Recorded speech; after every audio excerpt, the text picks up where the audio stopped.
श्रोता बंधु आम शरीर टिप्स आपण मानक स्वागत। आज मु रसुणर उपकारिता विषय कहूँ। भिडियोटी आपण मानक भल लगे ताहले बहु मात्रा शेयर करंतु और सब्सक्राइब कर पाखरे थिबा ऑल बेल आइकन को दबाई दियंतु, जहा फल प्रत्येक वीडियो आपण पाखकु नोटिफिकेशन माध्यम पहुँचब। कैंसर भली मारात्मक रोग को दूर करदेव रसुण।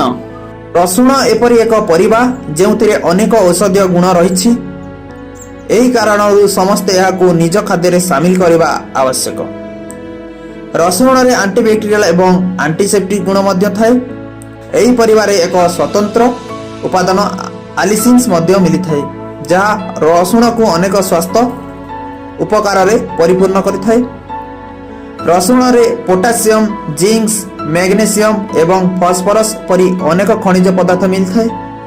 रसुण रे विटामिन सी, के, नियासिन, थियामिन्स एवं फोलेट्स मध्य थाए। जदि आपण दैनंदिन खाद्य रे रसुण शामिल करती तेबे आपणक एही 6टी शारीरिक समस्या मुक्ति पाई परिबे। प्रथमटी हला हृदरोग। रसुण हृदय संबंधी रोगर आशंका ह्रास करि पारे। जेउ मानकर उच्च रक्तचापर समस्या रही से माने रसुण खाइबा जरूरी। यह व्यतीत हृदघात एवं स्ट्रोक रु रक्षा पाइबा पाई एही परिबा मध्य खाई पारिबा। द्वितीय रेला हजम प्रक्रिया रे व्याघात।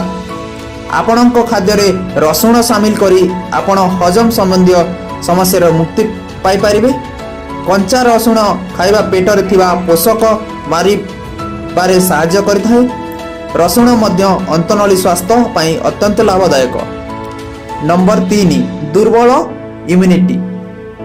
जदि आपणक रोग प्रतिशोधक शक्ति दुर्बल किंबा आपण प्रायतः ठंडा, काश एवं संक्रमण रे शिकार होती तेबे आपणकु खाद्य रे रसुण शामिल करिबा जरूरी।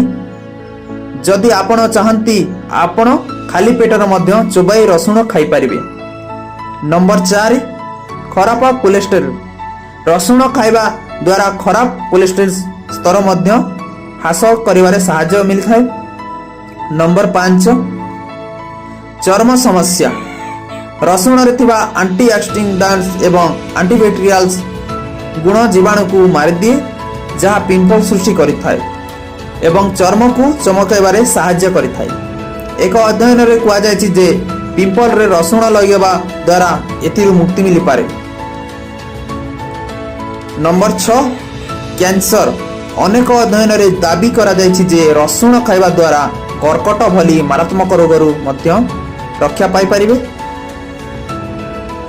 यार कारण हेउछि रसुण रे उपस्थित थिबा अनेक बायो एक्टिव अणु कर्कट कोषको मारिबा एवं विस्तार रु रक्षा करिबा पई कार्य करिथाय। 7 नंबर रे मधुमेह रे सहायक। रसुण रे आलिसिन्स नामक एक यौगिक थाए, जहा रक्त रे शर्करा स्तर को नियंत्रण करिबारे सहायता करिथाय। सेतिपई मधुमेह रोगी माने प्रतिदिन सकाळे खाली पेटरे 4 पाखुडा रसुण खाइबा उचित। नंबर 8 ओजन कम हेबा। जदि आपण प्रतिदिन सकाळे खाली पेटरे रसुण खाइबे तेबे शीघ्र आपण ओजन ह्रास हेबे। एथिरे किछि यौगिक अछि जहा शरीर रे अत्यधिक चर्बी कमाइबारे सहायता करे। 9 नंबर रे डिप्रेशन दूर हेबो। मानसिक स्वास्थ्य पई रसुण खाइबा आवश्यक।